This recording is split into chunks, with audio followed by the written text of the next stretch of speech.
My sister died 3 years ago. I was taking care of my little Nicey. But what I discovered next made my blood run cold. 3 years, 36 monthly wire transfers, $81,000, half of everything I earned, sent to my dead sister's husband so he could take care of her little girl. Last month, my 7-year-old niece squeezed my hand with her tiny fingers, pulled me down to her level and whispered, "Auntie, please stop sending him money. Just watch where he goes. You'll understand." What I discovered after that changed everything I thought I knew about the man my sister married. My name is Athena Rowan. I'm 33 years old and I work as an insurance claims processor at a small firm in Roanoke, Virginia. I make about $54,000 a year before taxes, which sounds reasonable until you realize I've been giving away half of it every single month for 3 straight years. I live in a 1-bedroom apartment on the 2nd floor of a converted Victorian near Grandin Village. I drive a 2016 Kia Sorento with a coffee stain on the passenger seat that I tried to scrub out twice before accepting it as a permanent roommate. The coffee stain has been there longer than most of my friendships at this point. My older sister Sienna was the person I admired most in the world. She was 34 when she died, a sudden brain aneurysm, completely without warning. She'd been healthy her whole life. She ran a 10K the month before it happened. She was a leasing coordinator for a commercial property management company in Roanoke and made about $68,000 a year. She was the organized one, the planner, the one who labeled her spice rack alphabetically and kept a color-coded spreadsheet for birthday gift ideas. She was also the primary earner in her marriage, which is something her mother-in-law never quite got over, but I'll get to that. Sienna was married to Wade Purcell. Wade worked as a licensed HVAC technician for a regional company and brought home around $42,000. They had a daughter together, my niece Bria, who was 4 years old when Sienna died. When Sienna passed, my whole world cracked down the middle. And Wade, he seemed broken too. At the time, I believed it. He showed up to the funeral looking like he hadn't slept in a week. His eyes were swollen. His voice kept cracking. He told me he was drowning. Sienna had managed everything, the mortgage, the bills, the insurance, Bria's preschool payments, the grocery budget, all of it. Without her, he said he didn't even know where to start. So I offered to help. I didn't think about it.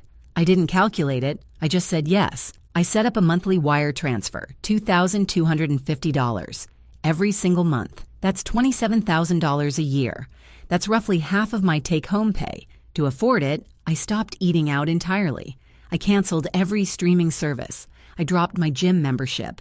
I started picking up Saturday overtime shifts at the office, which meant my weekends disappeared along with everything else. My social life went from quiet to legally deceased. My cat Gerald started giving me this look every evening, like a therapist who knows you're not improving but doesn't want to be the one to say it. But I did it gladly. Every cent, every extra shift, every Friday night alone on my couch eating rice with hot sauce. I did it because Bria was the last living piece of my sister. Bria had Sienna's eyes, that same serious little frown when she was concentrating. I would have sold a kidney if somebody had asked me to. I visited Bria about once a month, usually on Sundays. I always coordinated through Wade or through his mother, Lorraine Purcell. Every visit, the house looked fine. Not perfect, but acceptable. Bria was dressed, clean, smiling. Wade played his role well. Tired eyes, grateful voice, a man doing his best under terrible circumstances. He'd thank me for the help. He'd say things like how hard it was, how much he missed Sienna, how Bria was growing up so fast. I believed every word because the alternative, the idea that he might be lying, was too terrible to sit with. When I called to talk to Bria, it always went through Wade's phone. He'd put her on for 5, maybe 7 minutes. She sounded cheerful, chatty, normal. She'd tell me about school, about a drawing she made, about a squirrel she saw in the yard. But Wade was always in the room during those calls. I didn't think about why that mattered. Not then. Now, about Lorraine. Wade's mother had always been a complicated presence. She never liked that Sienna earned more than her son. At the funeral, she murmured something under her breath to a cousin about how Sienna always had to run everything.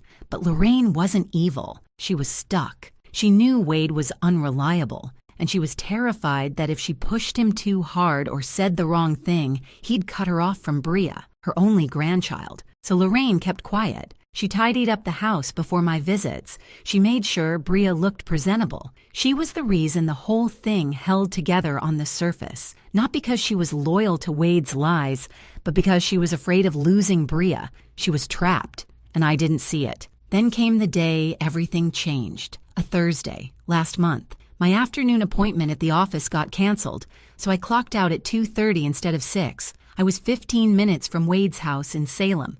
I thought, why not just stop by? Surprise Bria. Bring her a little snack. No big deal. Lorraine answered the door. She looked startled. I'd never shown up without calling ahead, but she let me in. She didn't call Wade first. That was the crack. That tiny, quiet crack in the wall Wade had built around Bria. Lorraine let me in because, deep down, she wanted someone else to see what she'd been seeing. Bria was at the kitchen table doing homework. She looked up and smiled, but it was a careful smile, the kind of smile a child gives when they're not sure if it's safe to be happy. Her shoes were too small. The canvas was splitting open at the toe. Her jacket, hanging by the door, was a thin windbreaker. This was Virginia in October. The leaves were already changing and the evenings dropped into the 40s.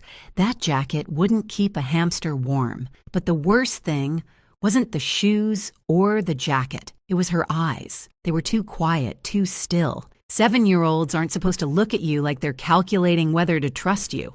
We spent an hour together. I helped her with math. She showed me a drawing of a cat she'd done in art class. She leaned into me on the couch, and I could feel how thin she was under her shirt. When it was time for me to leave, I hugged her tight. And that's when she grabbed my hand.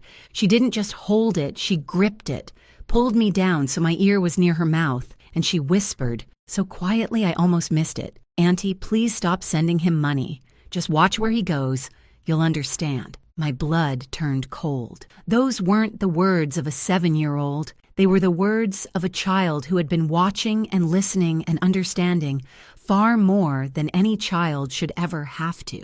I drove home that night in silence. No radio, no podcast, just Bria's whisper on repeat in my skull. At 2 a.m, I was still awake, sitting up in bed, scrolling through 36 wire transfer confirmations on my phone.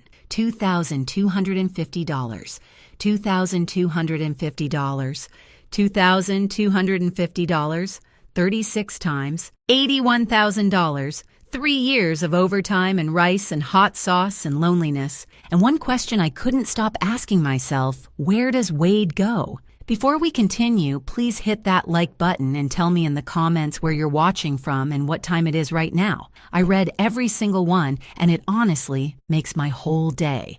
Thank you so much for being here. I took a personal day from work, Tuesday. I told my supervisor I had a dentist appointment, which was technically a lie, but at that point, my conscience had bigger problems to deal with than a fake cavity. I drove to Salem and parked down the street from Wade's house, the same ranch-style home that Sienna had picked out 4 years before Bria was born. The house Sienna's credit score had helped qualify for the mortgage on. The house where Sienna had painted the front door sage green because she said it set the right energy. Now the sage green was fading, and the energy it was setting was closer to abandoned storage unit. The porch railing was peeling. The gutters were stuffed with leaves from 2 autumns ago. The lawn Sienna used to maintain so carefully that she once got into a 15-minute debate with a neighbor about the correct height for fescue grass, was patchy and overgrown. The whole yard had the energy of someone who quit a New Year's resolution around February and never looked back. I expected to find something ugly. Truly, I thought I was going to discover Wade had a drug problem or a gambling addiction or something destructive that would explain where $81,000 had gone. Something sad, maybe. Something that would at least make me feel pity alongside the anger. That's not what I found. Wade left the house at 10:15 in the morning. He was not wearing his work uniform. He was wearing a fitted fall jacket I'd never seen before. Dark blue, looked brand new. He got into his truck and pulled out of the driveway with the casual confidence of a man with nowhere important to be and all the time in the world. He didn't drive toward any job site. He drove 40 minutes to Blacksburg near the Virginia Tech campus. He parked at a townhouse complex on a quiet, tree-lined street, the kind of street where people put little potted plants by their front doors and the mailboxes are all the same color. A woman came out of Unit 7, late 20s, auburn highlights, wearing a designer crossbody bag that I later learned costs about $400, which is roughly what I spend on groceries in a month. She walked up to Wade's truck. They kissed. Not a peck, not a greeting. A comfortable, familiar, lived-in kiss. The kind you share with someone who's been in your life for months. Her name was Kendra Feltz. I didn't know that yet. I'd learn it soon enough. They got into his truck together and drove to a brunch spot 2 blocks away. I sat in my Kia Sorento with my hands shaking so badly that I accidentally leaned on the horn. I had to pretend I was waving at someone across the parking lot. There was absolutely no one across the parking lot. Just me, performing for an audience of 0, which honestly summed up the last 3 years of my life pretty well. Here's what broke me. I expected destruction. What I found was comfort. Wade hadn't fallen apart without Sienna. He hadn't spiraled. He'd just replaced his family. He built a whole new life with my money and slotted a new woman into the space Sienna left behind. He was eating Eggs Benedict at 11 o'clock on a Tuesday morning while his daughter wore shoes that were splitting at the seams. Over the next several days, I started pulling on every thread I could find. I called Bria's elementary school. Sienna, because of course she did, had listed me as Bria's emergency contact when she enrolled her. That meant the school could legally share information with me, especially concerns about a child's welfare. And they had concerns. Bria had 11 absences that semester. The school had been trying to reach Wade, phone calls, voicemails, emails. He responded to exactly none of them. The attendance office told me they were close to filing a report with social services. Then I talked to Patty Gorman. Patty lived 3 doors down from Wade with her husband and her daughter, who was Bria's age. Patty was relieved, almost tearfully relieved, that someone was finally asking questions. She told me that Bria showed up at her house after school at least 3 times a week, hungry. Not, I want a snack, hungry. Hungry like she hadn't eaten since the school lunch that was included in her free meal program. Patty had been feeding Bria dinner on those nights. She said Bria once told her daughter, very matter-of-factly, that Daddy is always at his other house. 7 years old. And she already understood the concept of another house. I traced back Wade's employment. I called the HVAC company where he'd worked for 6 years. They told me he'd left 7 months ago. He wasn't fired, he just stopped coming in. But when I asked more questions, a clearer picture came together. Before he quit entirely, Wade had been reducing his hours for months, showing up late, leaving early, taking long lunches. The decline started roughly 10 to 12 months ago, which lined up with when the relationship with Kendra must have begun. He met someone, started spending more time with her, pulled away from work gradually, and eventually just stopped going. For 7 months, Wade Purcell had 0 income. He was living entirely on my wire transfers, $2,250 a month, money I broke my back to earn, funding a life he was too comfortable to work for. I tried to approach Lorraine carefully. I called her, kept my voice casual, asked how Wade was doing, whether Bria needed anything for school. Lorraine's voice went tight immediately. She said Wade was doing his best under impossible circumstances, and that I didn't understand what it's like to raise a child alone. But then she said something that snagged in my ear like a fishhook. She said, I'm there as much as I can be. I do what I can. That wasn't a defense of Wade. That was a confession. Lorraine was picking up his slack, watching Bria on the days he disappeared to Blacksburg, making sure the house was passable when I came for my scheduled visits, calling Wade to warn him when I was on my way so he could play his part. She wasn't his ally, she was his cleanup crew, and she was exhausted. That same evening, Wade texted me. His tone was calm, almost sweet. He wrote, I appreciate everything you do for Bria, but showing up without letting me know isn't fair to her. She needs stability, not surprises. Let's stick to our normal schedule. It was polite, it was reasonable sounding, and it was absolutely calculated to slam shut the door I'd just cracked open. This wasn't a man in chaos. This was a man managing his operation. Stability. The man who hadn't bought his daughter a new pair of shoes in 6 months was giving me a lecture about stability. I almost laughed.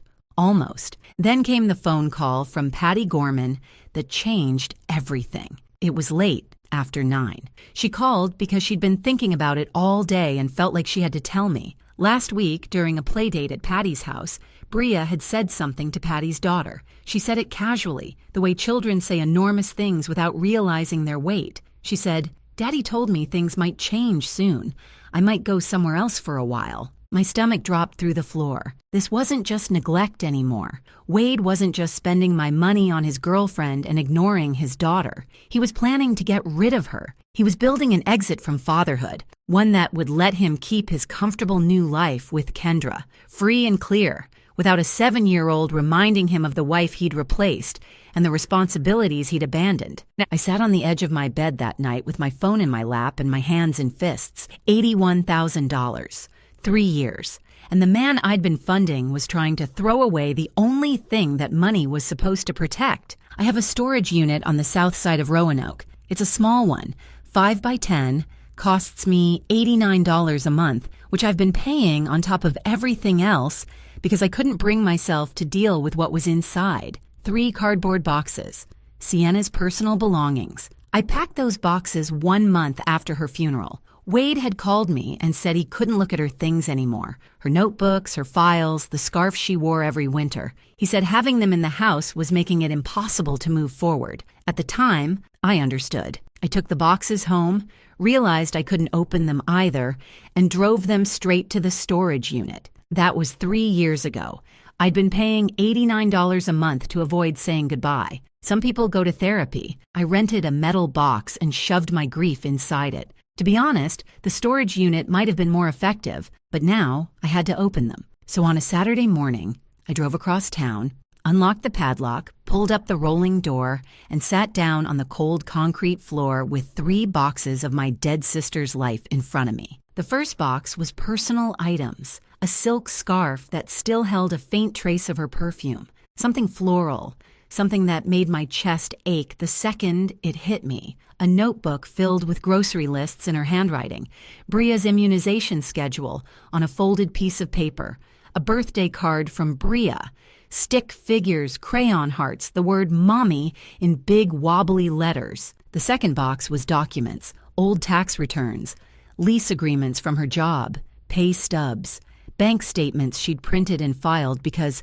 Sienna was the kind of person who printed and filed bank statements like it was 1997. And at the very bottom of the box, underneath everything else, was a manila folder. On the tab, in Sienna's neat handwriting, 2 words, just in case. My hands were shaking when I opened it. Inside was a notarized letter, not a formal will. Sienna apparently intended to go through the full legal process, but hadn't finished it before she died. It was a notarized letter of guardianship intent, prepared and signed at Henderson and Wells Notary Services on Campbell Avenue in Roanoke, dated 8 months before Sienna's death. Stamped, witnessed, official. The letter stated clearly, "In the event of my death or incapacitation, it is my expressed wish that my sister, Athena Rowan, assume primary guardianship of my daughter, Bria Purcell." Underneath the letter was something else, 2 handwritten pages, front and back. Sienna's handwriting, small, precise, a little slanted to the right, the way it always was. She wrote that she loved Wade. She wanted that to be clear, but she had discovered that he'd been hiding a credit card debt of $19,000. She found the statements in the glove compartment of his truck, tucked behind the vehicle registration like he thought nobody would ever look there. And this wasn't the first time. 2 years earlier, early in their marriage, she'd found a hidden store credit card with a $6,200 balance. Both times, Wade swore it would never happen again. Both times, Sienna wanted to believe him. But Sienna was Sienna. She didn't just hope for the best, she planned for the worst. She wrote, "I'm not leaving Wade. I love him and I believe people can change. But I need to know that Bria will be protected no matter what happens. If you're reading this, Athena, it means something went wrong that I couldn't control. Please take care of my girl. I trust you more than anyone on this earth. Wade isn't a bad person, but he's weak with money, and weakness has a way of getting worse under pressure." I sat on that storage unit floor and read those 2 pages 3 times. My sister, The woman who alphabetized her spice rack, who kept a spreadsheet for birthday gifts, who once reorganized her entire kitchen because the silverware drawer was inefficient, had written a contingency plan for her own death. She'd seen the cracks in Wade, and instead of pretending they weren't there, she'd built a safety net around her daughter. I could barely keep track of my car keys on a good day, and Sienna had been out here playing four-dimensional chess with the future. She really was the better sister, and she would absolutely hate me for saying that. Monday morning, I called into work, told them I needed a late start, and drove to Church Avenue in downtown Roanoke, the office of Bridget Kowalski, family law attorney, 22 years of experience, mid-50s, short silver hair, reading glasses on a beaded chain, a handshake that could crack a walnut. My coworker's cousin had used her during a custody dispute and said Bridget was the kind of lawyer who made opposing counsel suddenly remember they had somewhere else to be. I laid everything out on her desk: the wire transfers, the school absences, Patty Gorman's account, Wade's unemployment, the girlfriend, the townhouse in Blacksburg, and finally, the notarized letter from Sienna. Bridget listened without interrupting for 12 straight minutes. I know because I watched the clock on her wall, a wooden clock with Roman numerals that ticked so loudly in the silence that it sounded like a countdown. When I finished, she took off her glasses and set them on the desk. She said, "This letter isn't a binding custody order. Your sister didn't complete the full legal process, but what she did is significant. It's a notarized, witness document of parental intent, and Virginia courts take that very seriously in custody disputes. Combined with everything else you've described, the financial misuse, the neglect, the absences, you have a real case." Cost was my next question, because of course it was. I'd been hemorrhaging money for 3 years. Bridget offered a reduced retainer, $2,800, with the understanding that if we successfully recovered any of the misused funds from Wade, her remaining fees would come from that. I had exactly $3,200 in an emergency savings account I'd been nursing since before Sienna died. That fund was supposed to be for car repairs and dental emergencies. Turns out it was actually earmarked for dismantling my brother-in-law's entire life. Fate has a sense of humor. I wrote the check. Bridget gave me one critical instruction before I left. She looked me dead in the eyes and said, "Keep sending the monthly wire transfer. Do not change your pattern. Do not let him know anything has changed. We need 36 months of unbroken documented transfers when we present this case. The moment you stop, he'll know something is coming, and he'll start preparing his defense." So I walked out of that office with a family law attorney, a dead sister's letter, a nearly empty bank account, and the instruction to keep funding the very man I was about to take down. I drove to work, clocked in for the afternoon, processed 3 insurance claims, and went home to eat rice and beans for the 1100th time. My emergency fund was gone. My savings were at 0, and I had never felt more certain of anything in my life. Bridget's last words to me that day were, "I need documentation of current conditions, proof of financial misuse through legal discovery, and any evidence that he's planning to give up custody.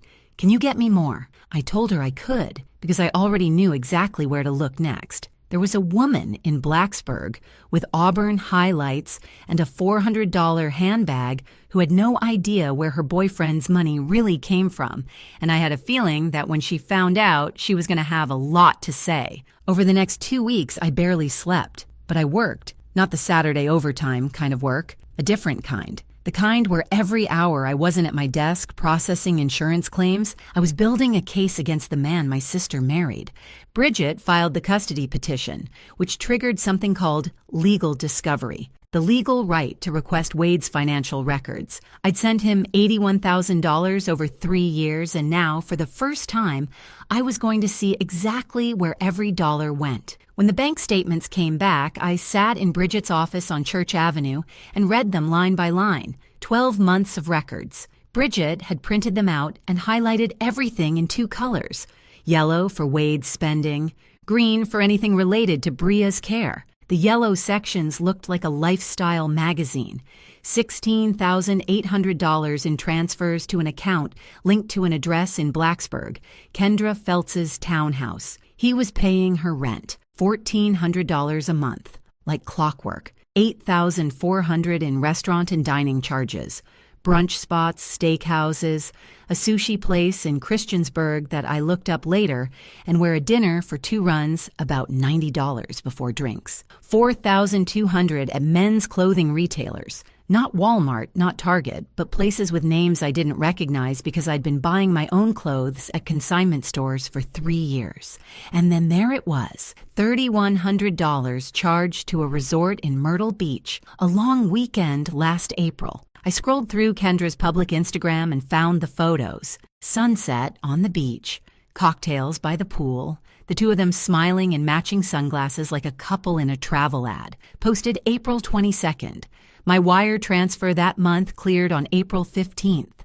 7 days from my bank account to their beach vacation. The green column, the Bria column, that was empty. I don't mean low, I mean blank. $0 at pediatricians, 0 at children's clothing stores, 0 at school supply retailers, 0 at pharmacies for children's medication.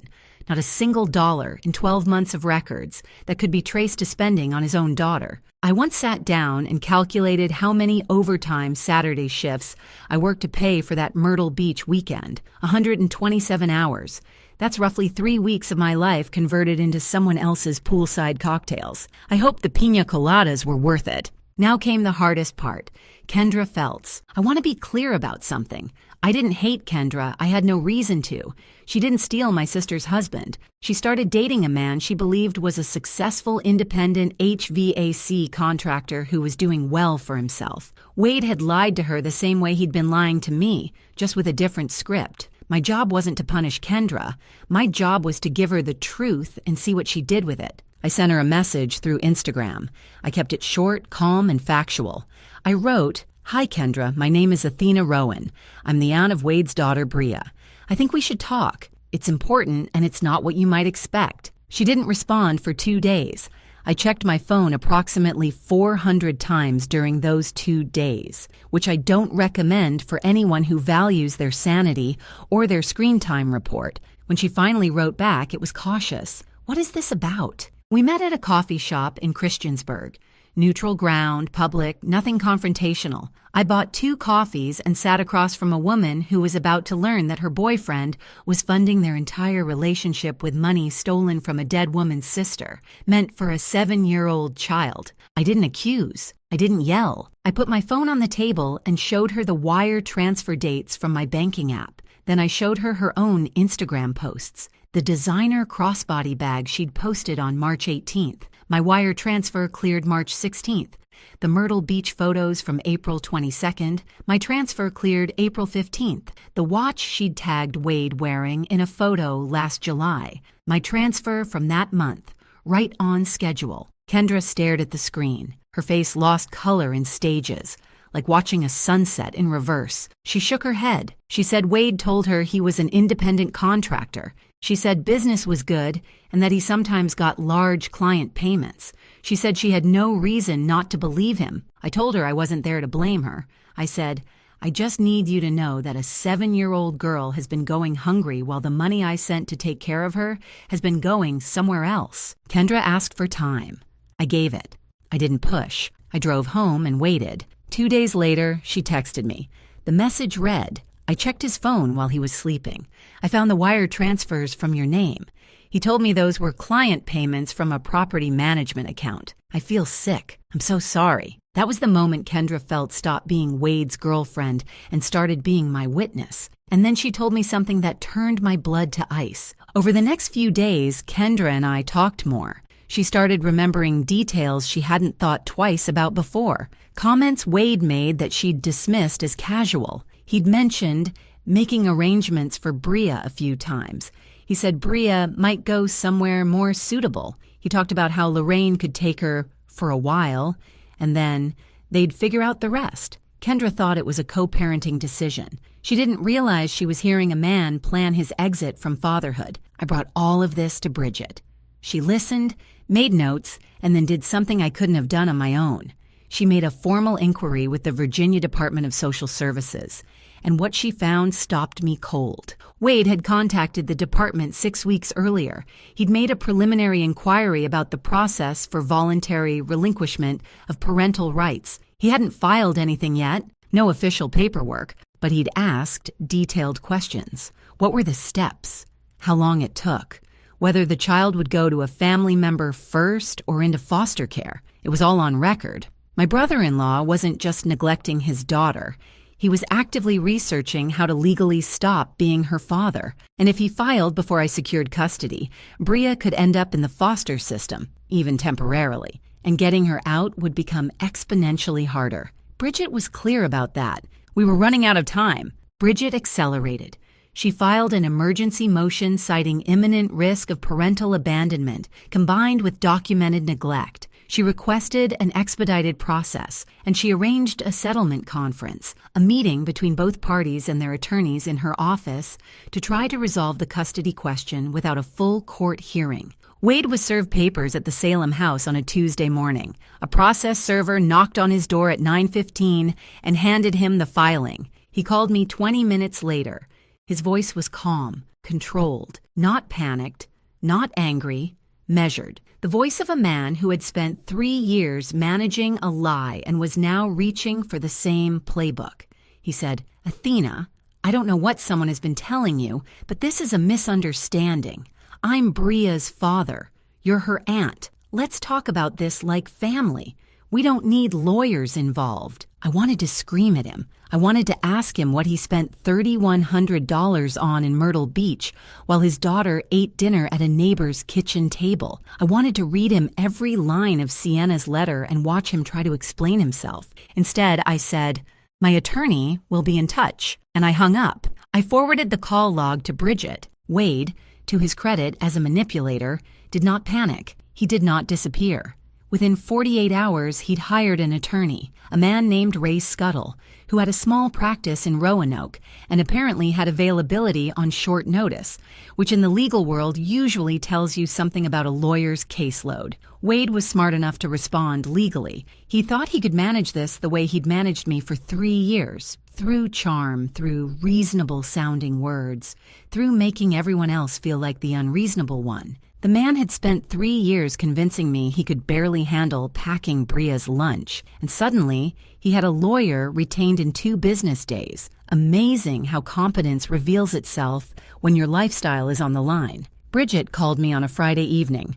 Her voice was steady, like always. She said, "Settlement conference is set, October 28th. My office, 10 in the morning." His attorney agreed to the date. Then she said something I've replayed in my mind 100 times since. "When we sit down in that room, Athena, we are not going to argue. We are not going to raise our voices. We are not going to make speeches. I'm going to put documents on a table, one at a time, and let the math speak for itself. Math doesn't lie. Math doesn't get emotional. Math doesn't need to convince anyone of anything. That's how you win this." I told her I understood. But when I hung up the phone, my hands were trembling against the kitchen counter. Gerald jumped up next to me and pressed his head against my arm, which was the most emotional support he'd offered in 3 years of living together. Even the cat knew this was the big one. October 28th, 10 in the morning. Bridget Kowalski's office on Church Avenue. The conference room was small, rectangular wooden table, 6 chairs, a water pitcher in the center with 4 glasses turned upside down, fluorescent lighting that hummed faintly, the way it does in places where serious things happen to ordinary people. There was nothing dramatic about the room. No dark wood paneling, no flags, no gavels, just a table, some chairs, and the quiet hum of that light. On one side, me and Bridget. Bridget had a binder on the table in front of her, thick, organized, tabbed in color-coded sections. She placed it on the table the way a chess player places a queen on the board, not aggressively, just with the calm certainty that the game was already decided. On the other side, Wade and Ray Scuttle. Wade was wearing a button-down shirt I hadn't seen before, probably from the same clothing stores that showed up on his bank statements. He looked composed, not worried. He had the face of a man who believed he was about to talk his way out of a problem the way he'd talked his way out of everything else in his life. Ray Scuttle had a legal pad and a pen. The legal pad was blank. Nobody spoke for a few seconds. Bridget didn't do small talk. She didn't introduce the proceedings or explain the purpose of the meeting. She just opened the binder, and then she started placing documents on the table, one at a time. First, 36 wire transfer receipts. She fanned them across the surface of the table slowly, methodically, like dealing cards, each one printed with the date, the amount, and the routing information. $2,250, $2,250, $2,250, 36 entries, 3 years. She didn't say a word. She just let them sit there. Second, Wade's bank statements. 12 months of records printed and tabbed. The highlighted lines told the whole story in 2 colors. Yellow, $16,800 to Kendra's apartment, $8,400 at restaurants, $4,200 at men's clothing stores, $3,100 at a Myrtle Beach resort. Green, the column for Bria's expenses, nothing. Completely, perfectly, damningly empty. Third, Bria's school attendance records. 11 absences in a single semester. Letters sent home to Wade, emails sent, voicemails left, all documented, none answered. Fourth, Patty Gorman's signed, notarized statement. A neighbor describing how a 7-year-old girl showed up at her house hungry multiple times a week for months, how she'd been feeding Bria dinner because nobody else was. Fifth, the school counselor's report. Behavioral changes. A child who had become withdrawn and quiet. A child who told the counselor that things might change soon and she might go somewhere else. Sixth, printouts from Kendra Feltz's public Instagram. Time-stamped. Correlated with wire transfer dates. The crossbody bag, March 18th post, March 16th transfer. The Myrtle Beach trip, April 22nd post, April 15th transfer. The watch on Wade's wrist, July post, July transfer. Photo after photo after photo, lined up next to receipt after receipt after receipt. Seventh, Kendra Feltz's signed statement, 3 pages, that she had been deceived about Wade's income, that she now understood the source of his money, that Wade had made repeated comments about making arrangements for Bria, and Bria going somewhere more suitable. Eighth, the record from the Virginia Department of Social Services confirming that Wade Purcell had made a preliminary inquiry 6 weeks prior about the process for voluntary relinquishment of parental rights. And last, placed gently in the center of the table, like it was something sacred, because to me it was, Sienna's notarized letter of guardianship intent, and underneath it, her handwritten note. The one where my sister, 8 months before she died, wrote that she loved her husband but didn't trust him with money. The one where she asked me to protect her daughter if anything ever went wrong. The room was silent. Not uncomfortable silence, heavy silence. The kind of silence that happens when there's nothing left to argue. Wade's expression changed in stages. When Bridget started, he looked calm. After the bank statement, something shifted behind his eyes, a flicker. By the time the Kendra screenshots hit the table, his jaw was tight. When the social services record appeared, his hands went flat on the table in front of him like he was trying to keep himself from moving. And when Sienna's letter landed in the center, when he realized his dead wife had seen through him years before I did, something in his face just closed, like a door shutting. Ray Scuttle read through the materials. He took his time. He didn't challenge a single document.